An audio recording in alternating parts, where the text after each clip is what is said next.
Relations and internal security and the analysis of the Hindu newspaper. And my session will definitely help you in regards to making sure that you will crack prelims and mains examinations. And I would be emphasizing throughout my lecture the keywords and the key phrases which are from the news items.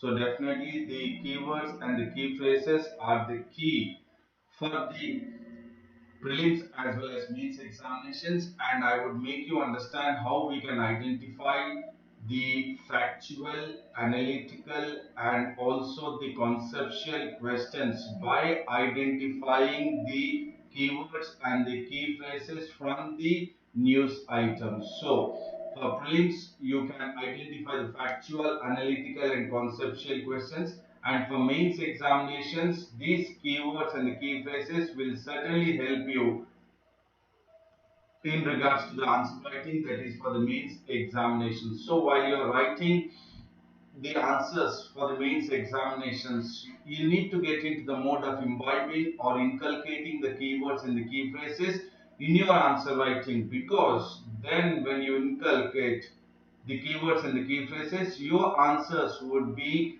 precise and concise to the point what is being asked by the UPSC. Thereby, when your answers are precise and concise, you will definitely score higher marks in the mains examination. So definitely it will help you. I mean, my session, that is daily news analysis, will definitely help you to crack prelims and mains both for this year, that is 2020, as well as 2021.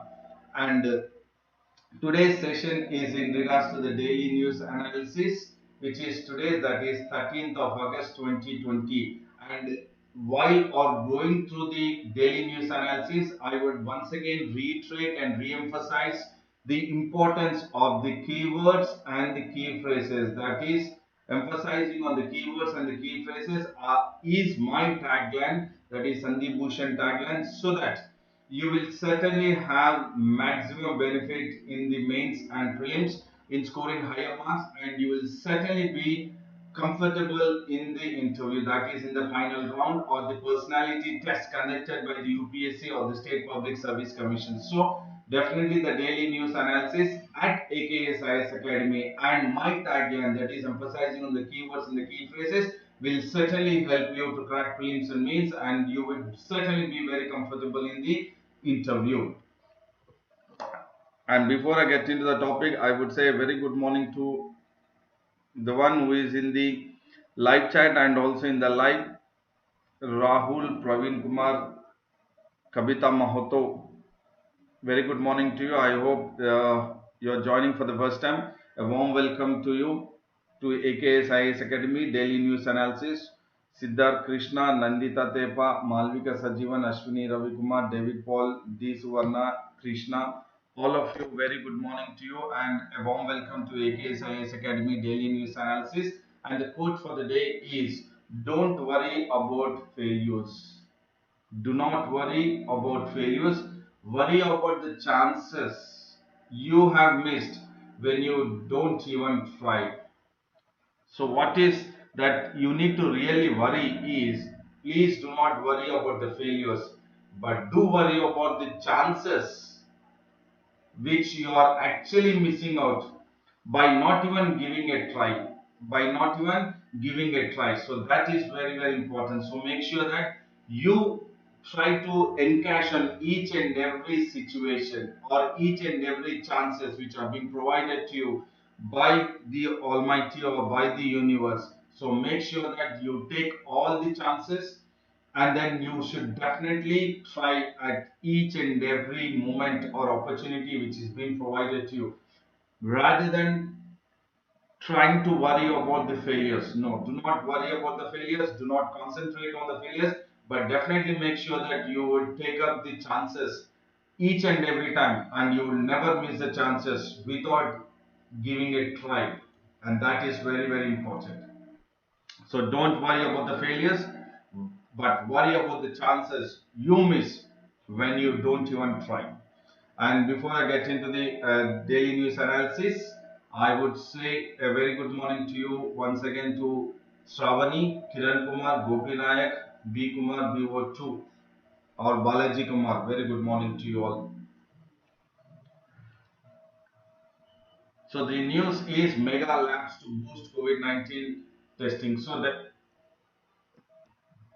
the CSIR, that is Council of Scientific and Industrial Research, has decided they will develop mega labs. So why these mega labs? Why these mega labs is important? What is the need for the mega labs is that we will focus and how it will be beneficial in regards to the recent COVID-19 testing scenario. So CSIR is definitely working on developing the mega labs. Why? To uh, ramp up, that is to increase what? The testing of the COVID-19, to increase the COVID-19 testing as well as to improve the accuracy rate. So what is very important is definitely there are tests being conducted, but what is the question mark is the accuracy of the testing is the question mark. So accuracy of the test, that is when the tests are being conducted, how many cases are positive, how many cases are negative. If it is the outcome of the test is negative, whether it is a false test or a false result or a positive result, that is very important. Are you getting the point? So what is important here is accuracy. So they are going ahead with improving the accuracy of the testing, why? Because the tests which are being taken up by the RT PCR or antigen testing. So these two are the testing which are being conducted. Even antibody testing is also done. But in all this testing, what is happening is that the accuracy of the result is a question mark, is a challenging one. That is why the Council of Scientific and Industrial Research is working on a mega labs. Why mega labs? I said because to improve the accuracy of the testing and also at the same time to increase the number of testing. So it is increasing the number of testing and improve the accuracy of the testing which has been conducted. And the mega labs, these machines are called as new generation sequencing machines. So the new mega labs will be called as the next generation. Extremely sorry, it is called as next generation sequencing machine. So what is this importance of this next generation sequencing machine? Why I am saying this is because it could be again important for prelims point of view. The importance of the next generation sequencing machine, which is part of the CSIR working on developing the mega labs to ramp up or to increase the testing and also to improve the accuracy rate. That is the result of the test, whether it is negative or positive, whether if it is showing negatives, whether it is really negative or there is a false report in regards to the negative testing itself. And this next generation sequencing human or sequencing machine will definitely get into the mode, or it is important because it is used for sequencing. It is used for sequencing human genomes, and this can go ahead with 1500 to 300 viral genomes at a go to detect why the SARS-CoV-2. So this is what it is. The importance is at a time 1500 to 3000 viral genomes of, that is human genomes, can be sequenced, can be put it in an order to test the genome of the SARS-CoV-2. That is very important. The importance of the prime focus is in regards to the next generation sequencing machine. This is important. Next generation sequencing machine is very important.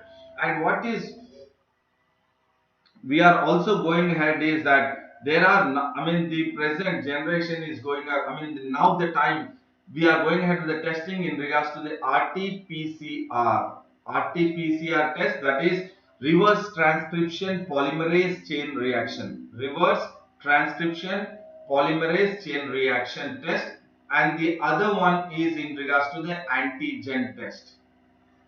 Antigen, and you also have the antibody testing also. So by all this, we can try to identify or come up with the result that what is that in regards to the whether the person individual is infected by the SARS-CoV-2, and what is that is happening is the traditional RT-PCR test. The traditional RT-PCR test, what we are actually following is definitely a kind wherein the tests are being failed. So many of the tests are failed in the RT-PCR testing for the SARS-CoV-2 infected persons. Please do understand. So RT-PCR test, antigen test also, there is a bit of the failure.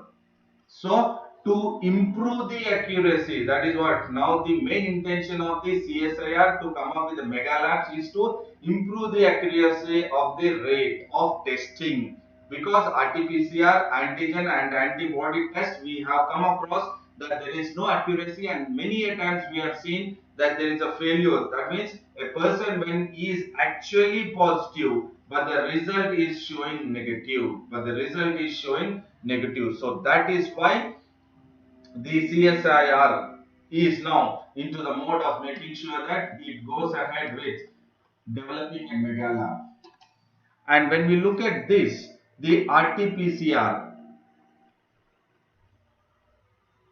test, and then in regards to the antigen test, which is in regards to the SARS-CoV-2, the accuracy is only 70 to 80% in RT-PCR, and the accuracy in antigen testing is only 50%. Please do understand, accuracy is in the RT-PCR it is only 70 to 80%, and in antigen testing it is 50%. That means the rest almost 30 to 20% are left free, are moving in the society, wherein they are asymptomatic but tested negative. So these people X, Y, Z, they would be moving in the society and they would be as a spreader of the virus, and here in this case 50% in antigen, and that 50% of the individual will definitely move in the society, and when they are moving in the society they would be again as a super spreaders, as an asymptomatic persons. So that is why the mega lab is being taken up. And the importance of the mega lab is for sure that it will trace and it will track. That is next generation, what we have discussed in regards to the next generation sequencing machine. So this is what the machine is all about, next generation sequencing machine, which is again very important for prelims as well as mains point of view. Next generation sequencing machine will trace and also track. So what does it trace? The evolutionary history of the virus, that is SARS-CoV-2.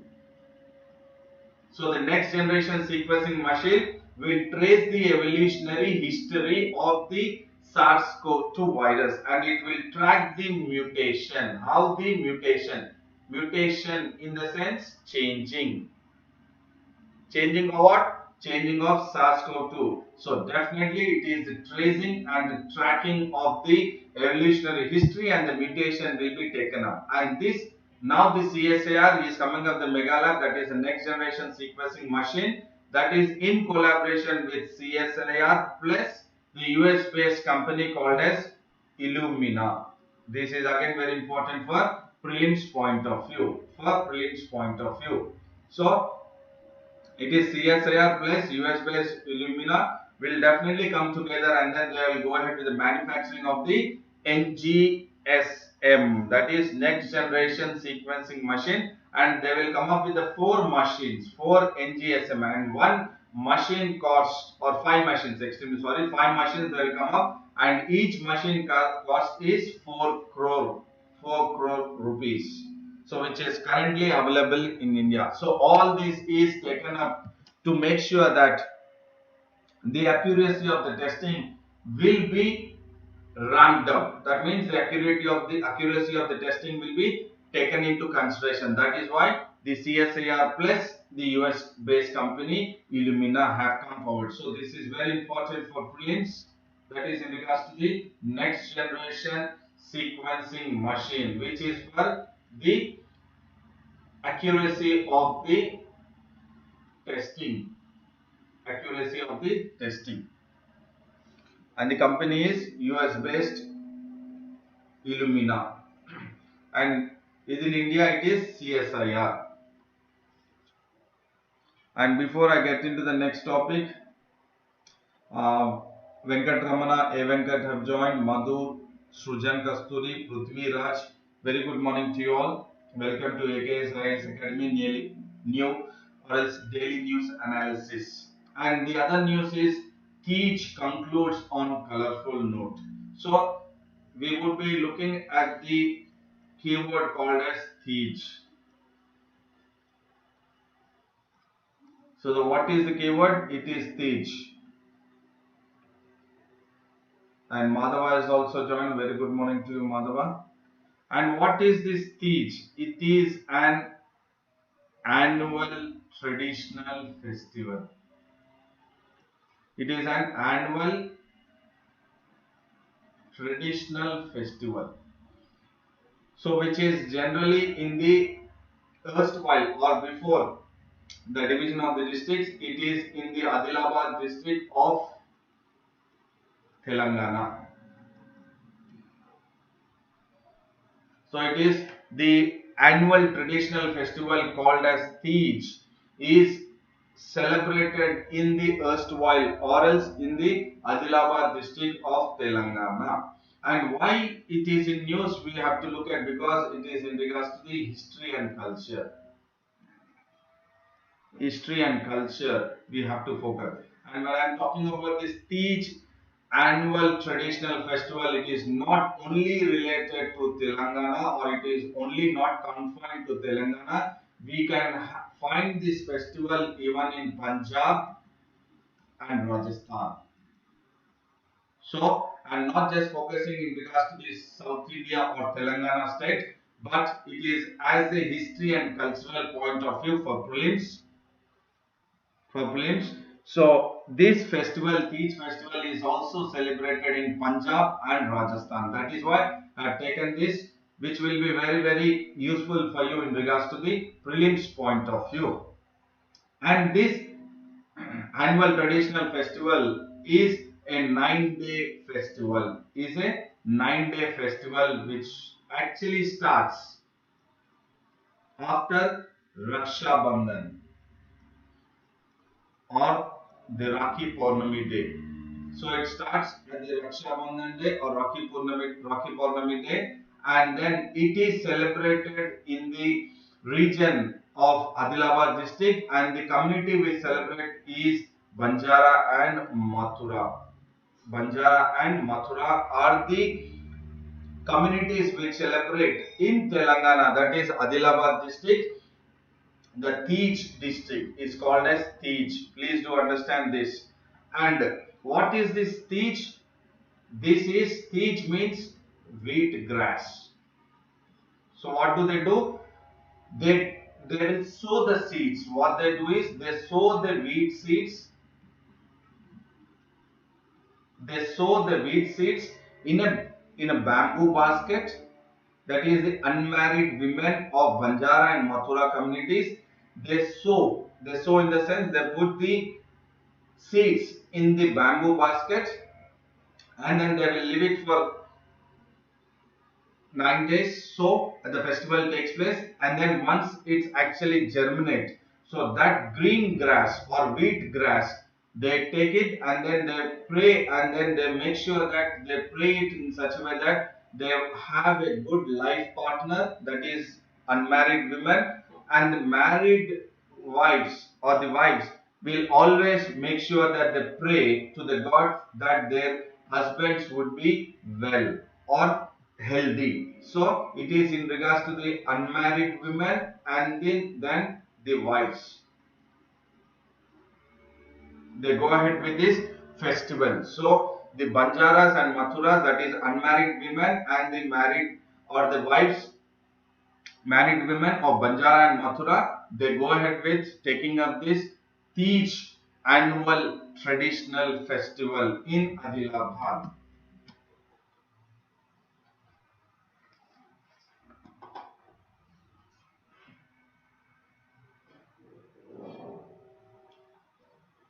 So this is also the Teej festival is also called as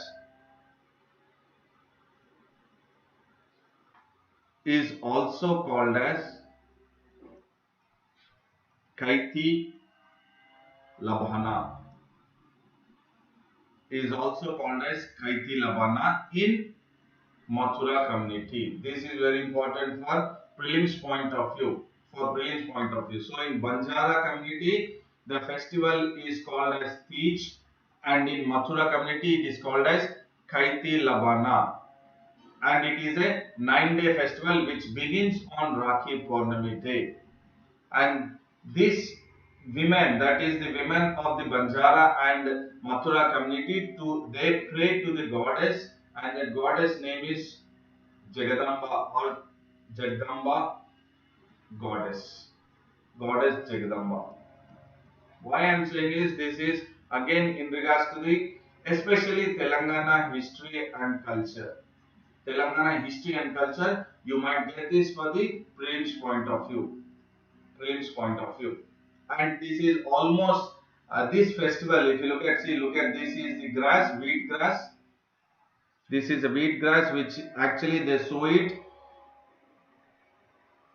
and then they carry this and then they pray to the goddess Jagdamba. Why? The unmarried women, they pray that they get the good life partners, and the married women, they pray to the goddess, that is Jagadamba goddess, so that their husbands are of good health. And it is almost equivalent to as the festival which is similar to Batkama, but it lacks popularity. So what I am saying is, any festival which is not so much highlighted or it lacks the popularity, there is always a possibility that UPSC or State Public Service Commission will focus on those questions. Please do understand.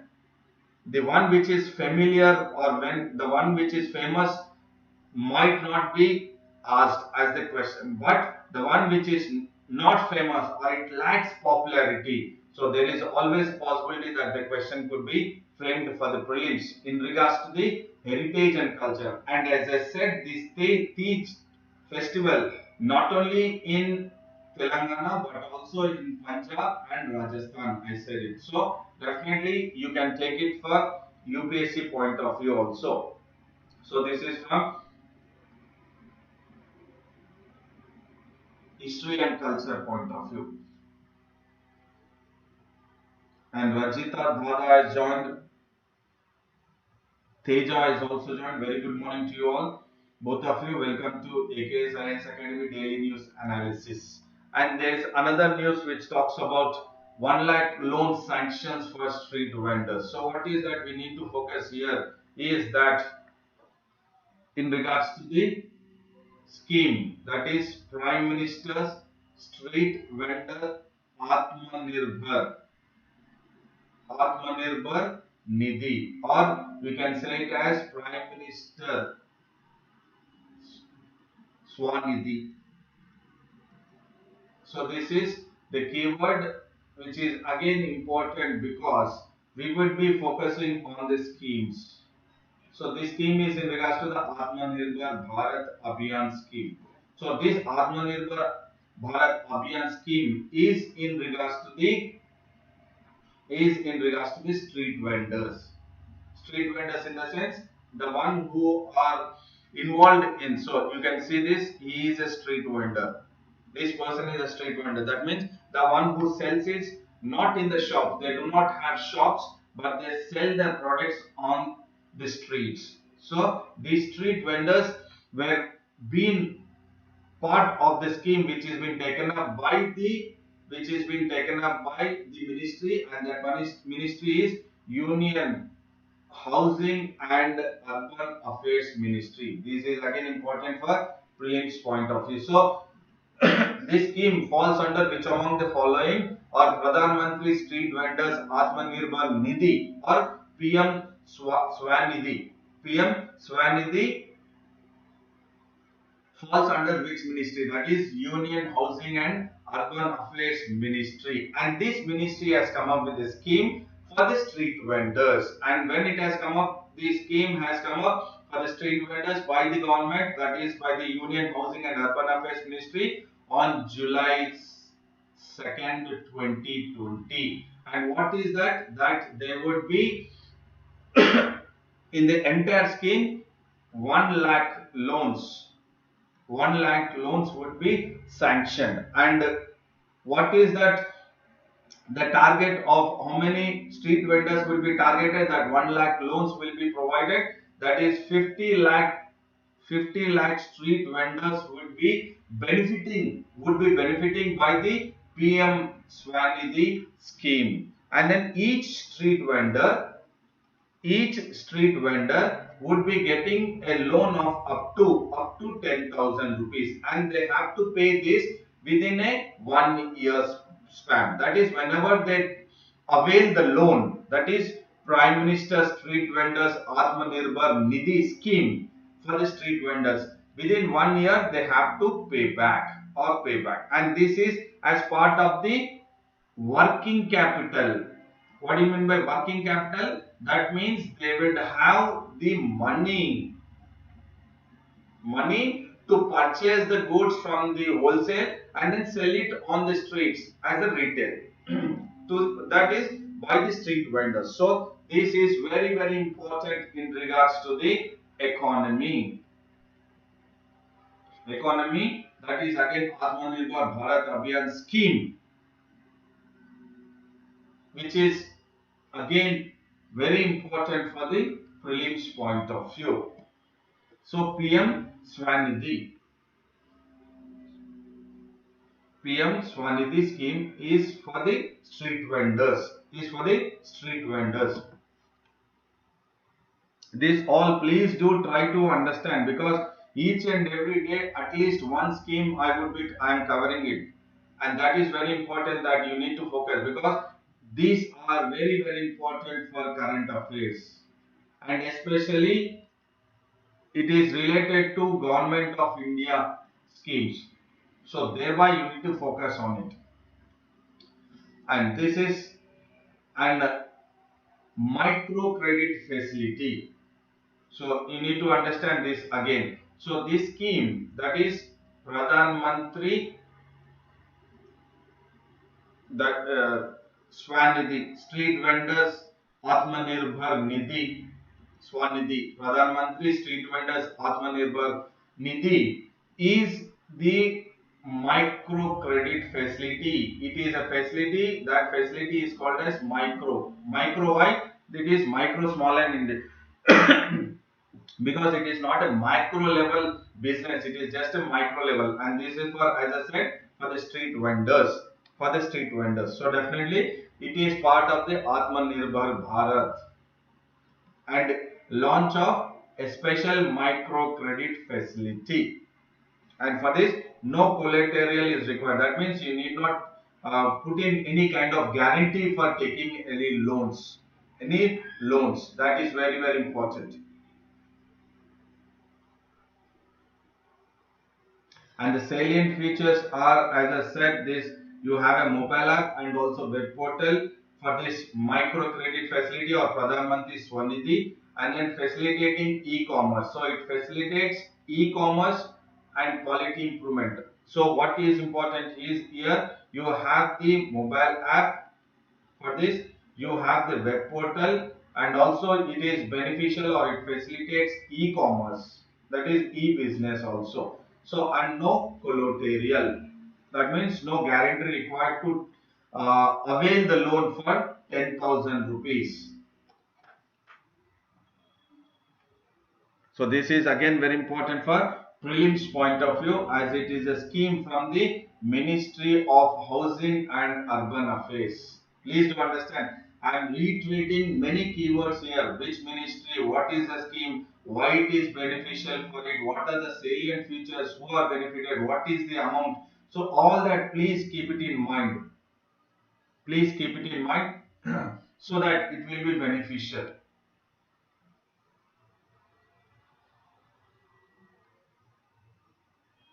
And there is another news which talks about Nagaland divided over Ravistan. Okay, before I get into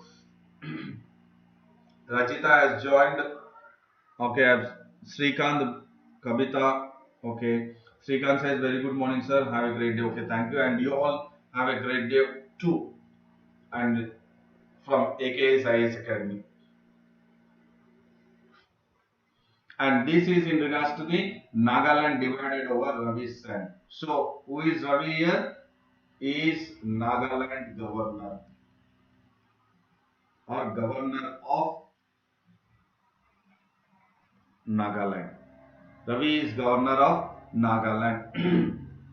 So we have seen this news a couple of days back. What it is that, and NSCN, you have NSCN being, I said, divided into two. That is NSCN K and NSCN IM. NSCN K and NSCN IM. That is NSCN K is Kaplan, name of the person. K means Kaplan. And IM is also name of the person, Isaac, ISSAC. I have said this, but again I am repeating it. Isaac and Mua. So what is important is this outfit or the Naga group, NSCN IM, under the leadership of Isaac and Mua, wherein I said is NSCM had the framework agreement with the government of India, in 2015. Fine, but as we have seen that the governor of Nagaland, that is N. Ravi, who was earlier as a mediator between NSCM and government of India, Isaac Moa, yes, government of India. What has happened is that now as a governor of Nagaland, he has written a letter, couple of days back, he has written a letter to the Chief Minister of Nagaland that few organizations are there, that is the terrorist organizations or outfit organizations, wherein they are creating problem to the democracy of the government itself, or they are posing threat to the state government itself. And he has also written a letter to the officials saying that whoever is having the relations with the organizations outfit who are underground, so you need to name them. So this letter, so what is important is the letter of Governor of Nagaland to the Chief Minister of Nagaland has created problem.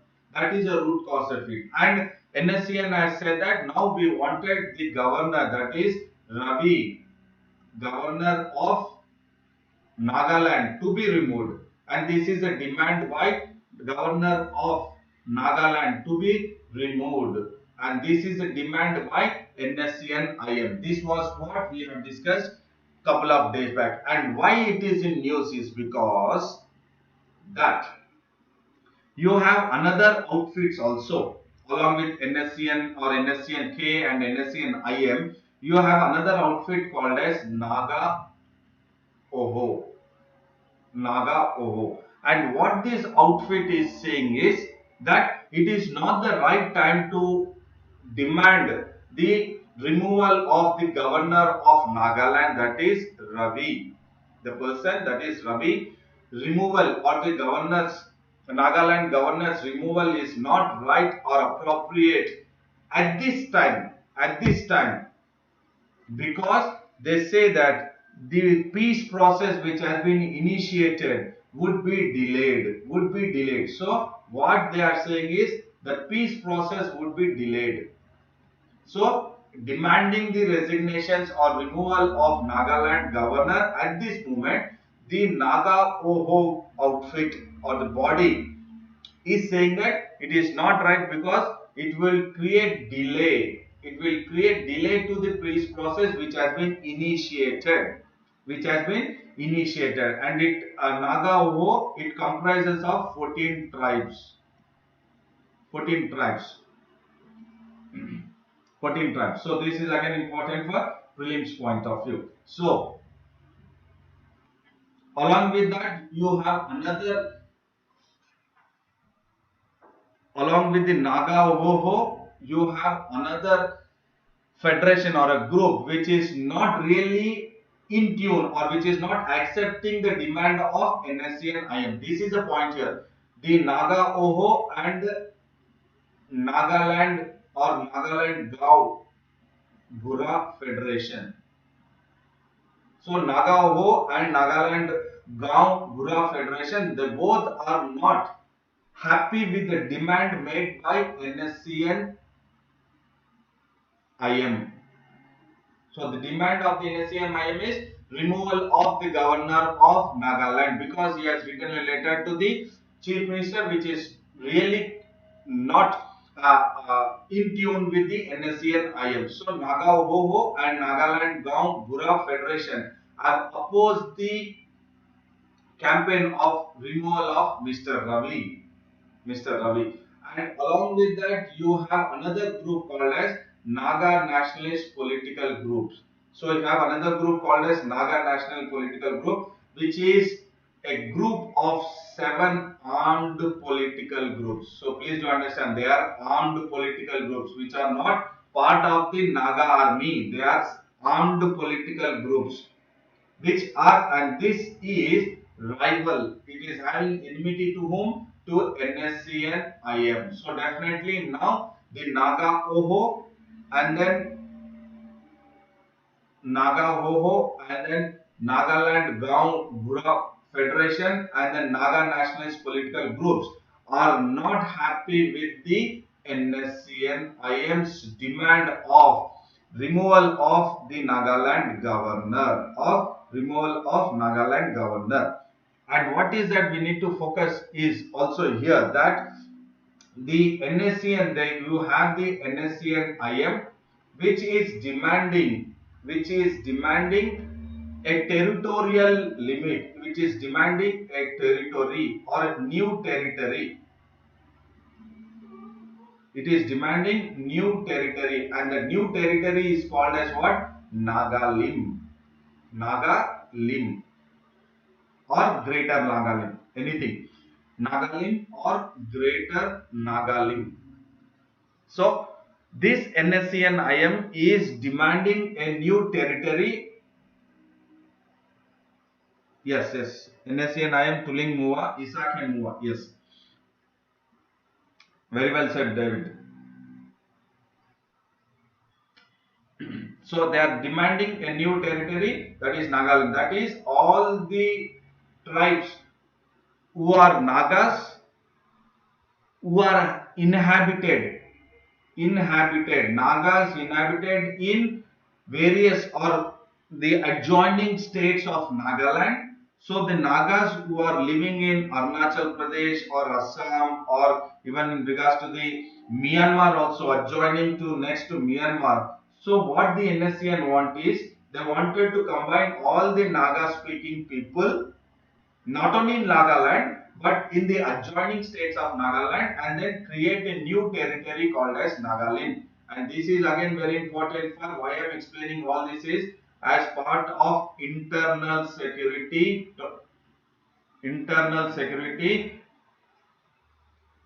the topic or concepts, internal security concepts which are useful for mains examinations, GS paper 2, internal security. So the threat to the internal security is also not only from the external but also you have the internal also. So external actors, internal actors you have. So internal actors are part of this NSCN-IM or all the armed rebel groups.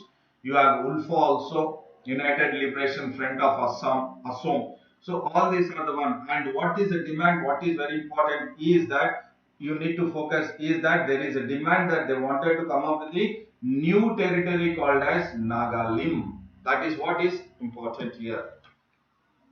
That is why the focus is made even in regards to the prelims and also mains point of view.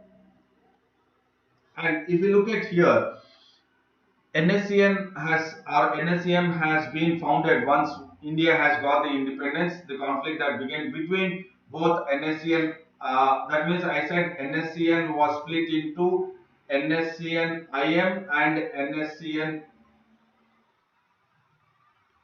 IM and Kaplan, and this happened in the year or mid 1997. It happened in the year mid 97. There was a split in the Nagaland Socialist Council, NSCN.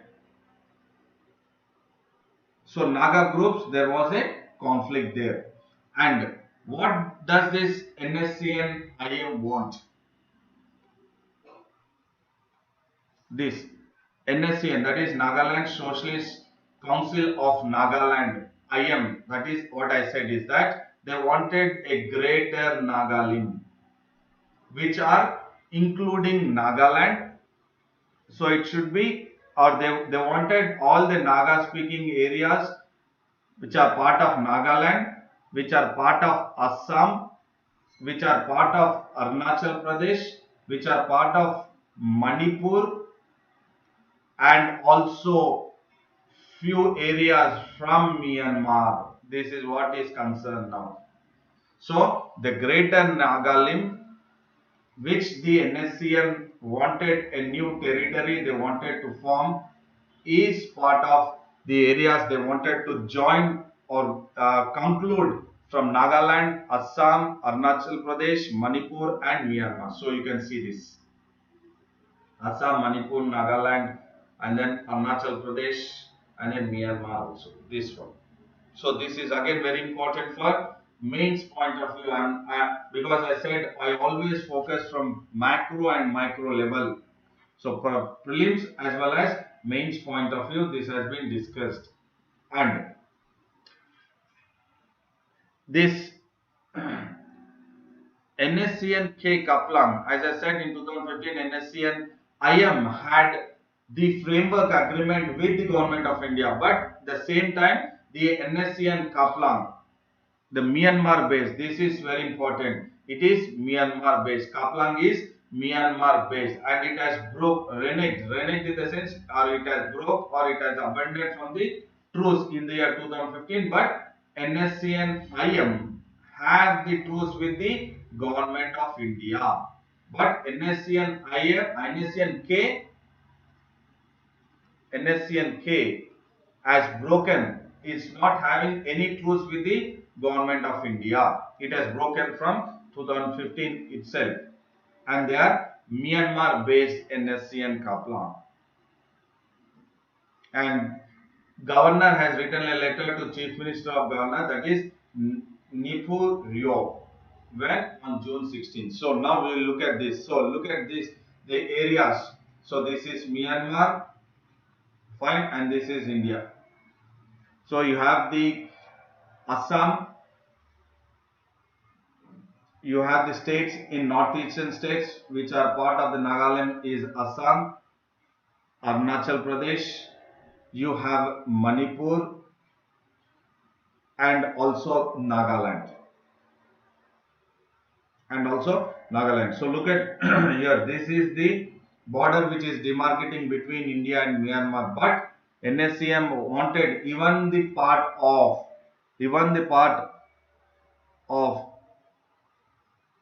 this part of Myanmar to be entire Nagaland, new territory for the Nagas itself. This is very important for the mains point of view. As I said, internal security. So this is the one news which I have taken up, which will be very useful for prelims as well as mains examination.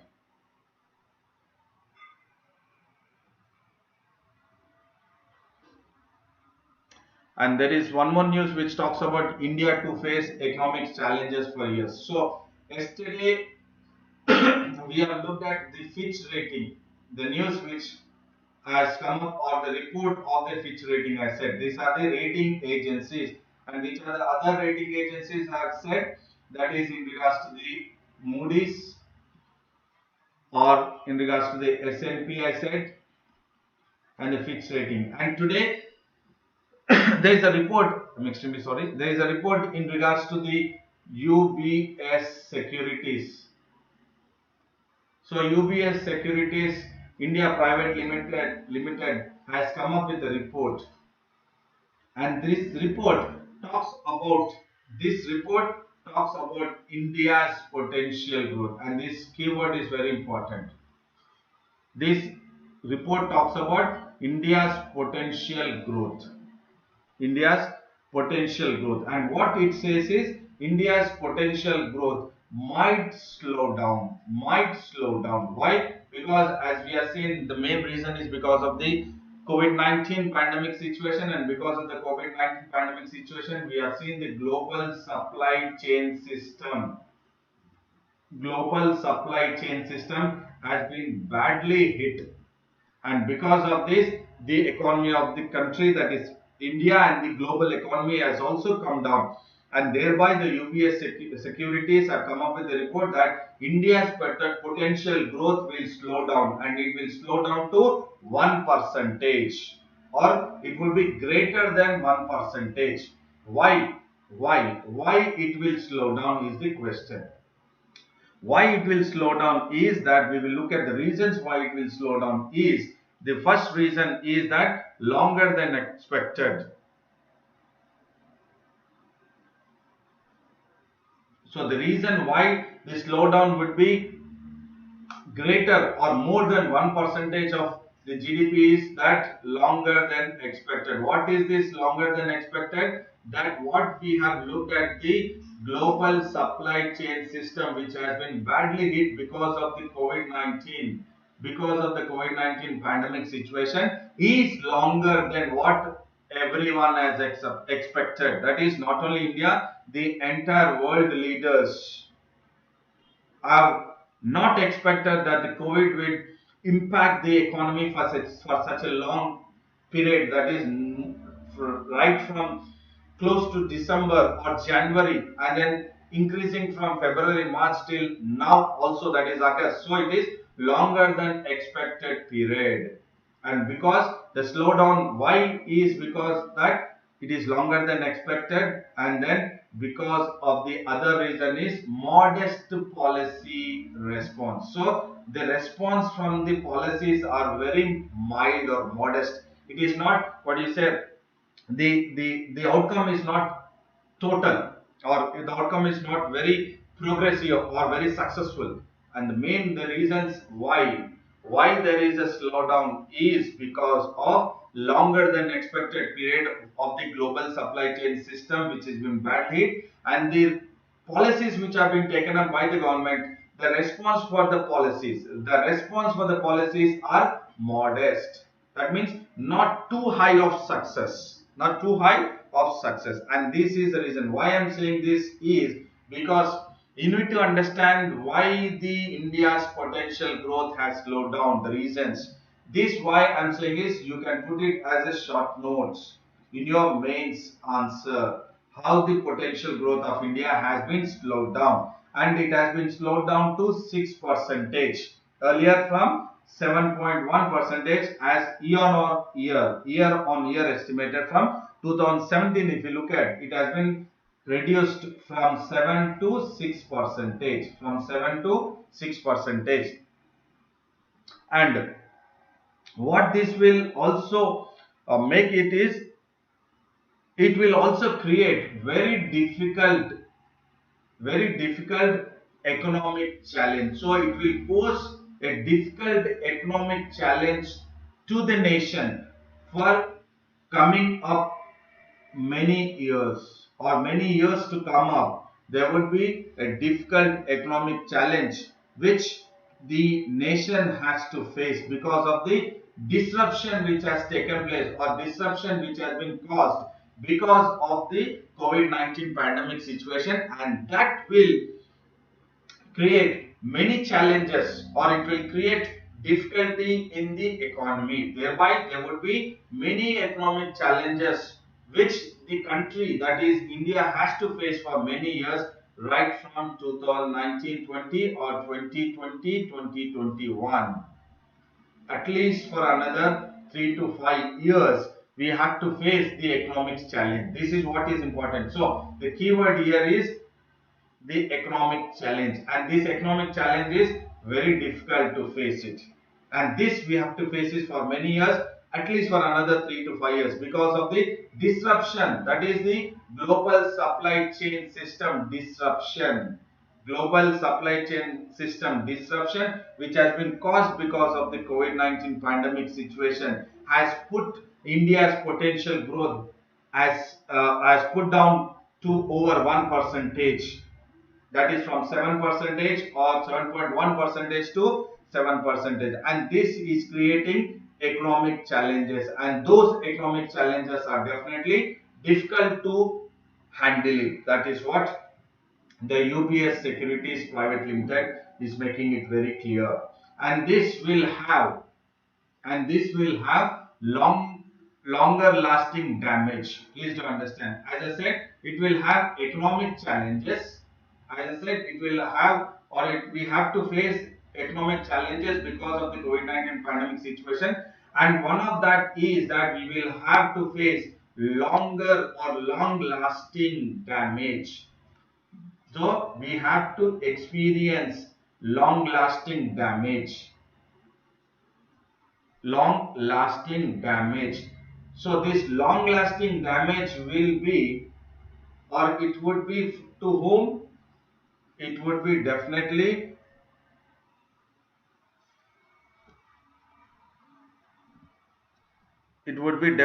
to the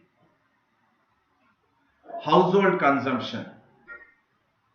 This is very important. Household consumption, that is the consumptions by the household will be reduced, and in regards to the business, that is fixed investments. So investments being done by the businessman, both will be hit, and that is what the economic challenge is, long or longer lasting damage by the household consumption and by the businessman, that their investments will be stopped, and this will take place for another 3 to 5 years. 3 to 5 years, and that is what is been projected, or it has been part of the report of UBS Securities Private Limited.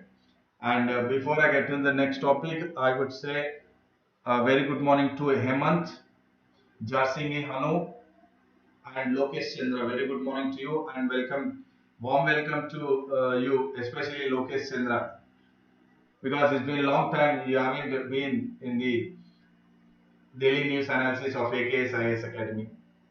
So how are you, Lokesh Chandra? I hope everything is fine, and I hope everything is fine from everyone, the one who is in the live chat and also in the live.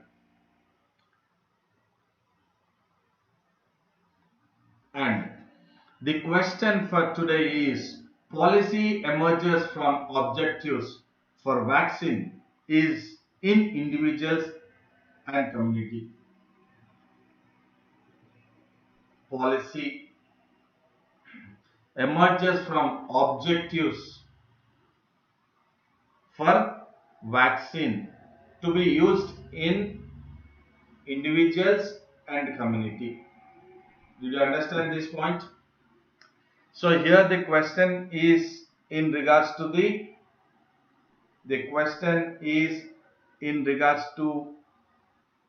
vaccine. If the vaccine is developed,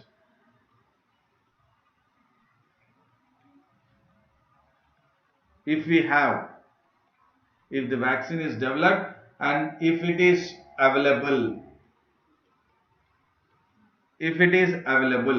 so how this availability of the vaccine would be taken into consideration? Because when it is available, then That means whether it is available, that is in regards to whether there is any shortage of availability of the vaccine is a question mark, and whether there is any kind of black marketing, that is hoarding.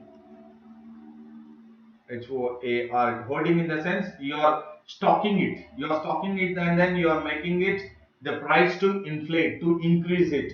And thereby what will happen is actually the virus which, I mean the vaccine which has to be helpful for the individuals or the community which has been affected, they are not really getting it. But the manufacturers would be profitable,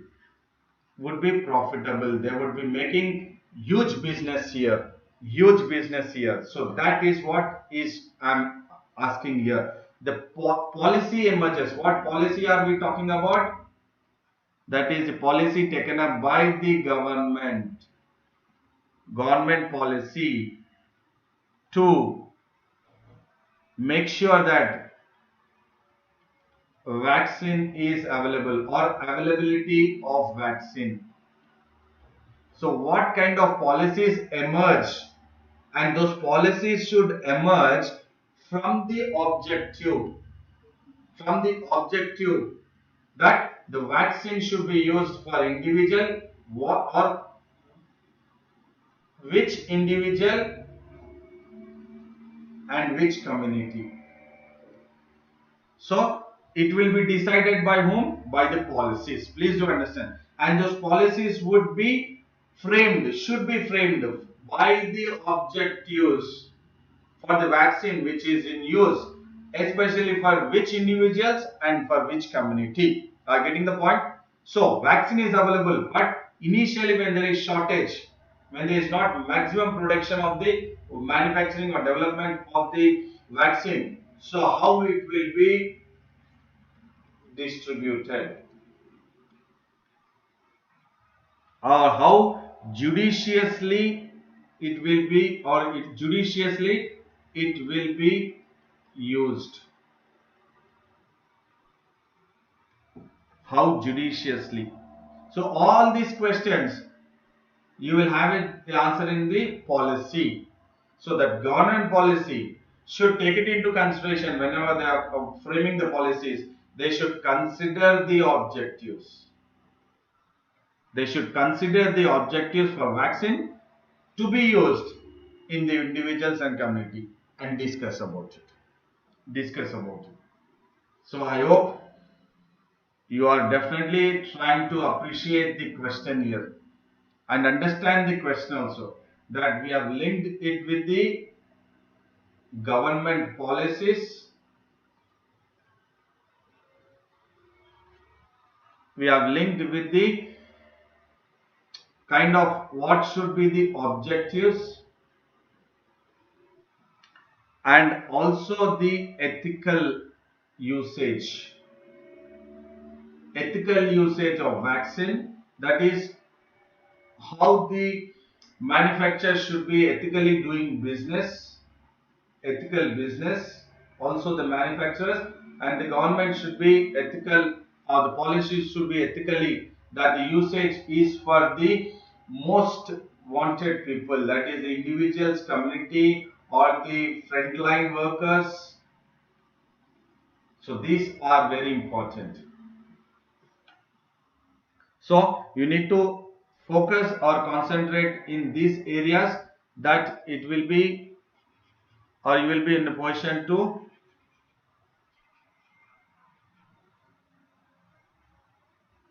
write the answer.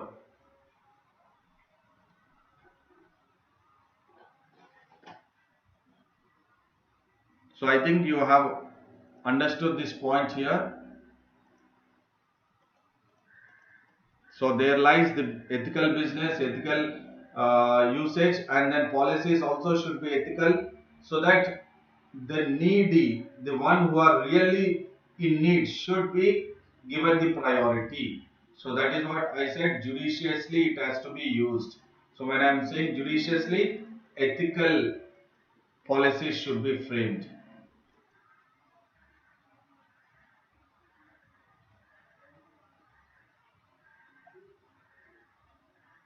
So definitely try to attempt this question, which will be very useful for you.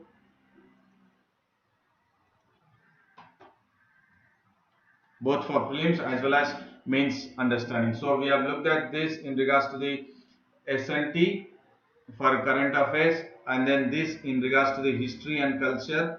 As I said, not only in Telangana but also in Punjab and Gujarat. And this is in regards to the economy. That is, we have looked at in regards to the scheme Pradhan Mantri Street Vendors Atmanirbhar Nidhi, which is again very important for prelims point of view. And this again in regards to the internal security current affairs it could be, and this again in regards to the economy point of view. So all this will definitely a recapitulate of what we have actually focused analysis of the DNA. And I would say a very big thank you to you all and a good luck, and definitely you are going to get the good luck. And please do like the video, share the video, and subscribe the AKS IAS YouTube channel. And also you can visit the website of AKS, and also you can subscribe to the Telegram link of AKS IAS Academy. And see you again tomorrow at 7:30 a.m. 7:30 a.m. for the daily news analysis. See you tomorrow. And as I repeat that, do maintain consistency and then stick to your schedule, and then do take care of your physical health and mental health.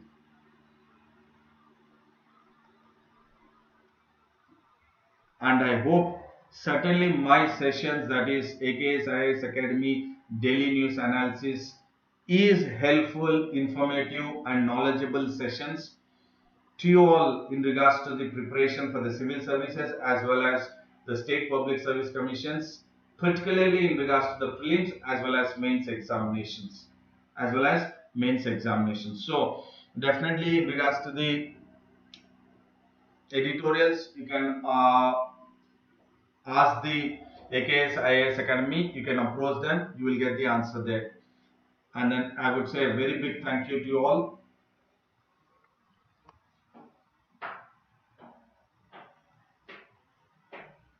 I would say a very big thank you to everyone.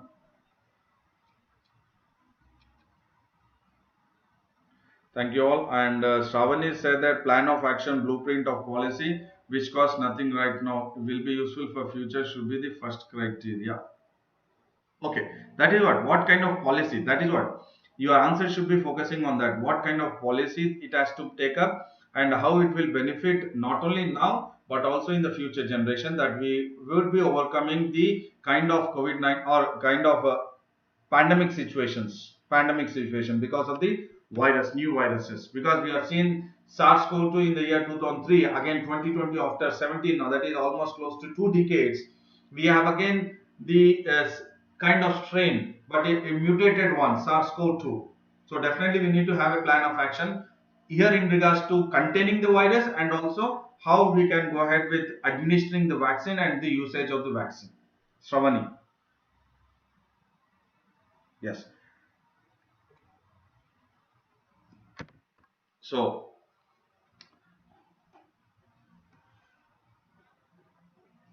definitely see you tomorrow again at 7:30 am. Thank you and good luck.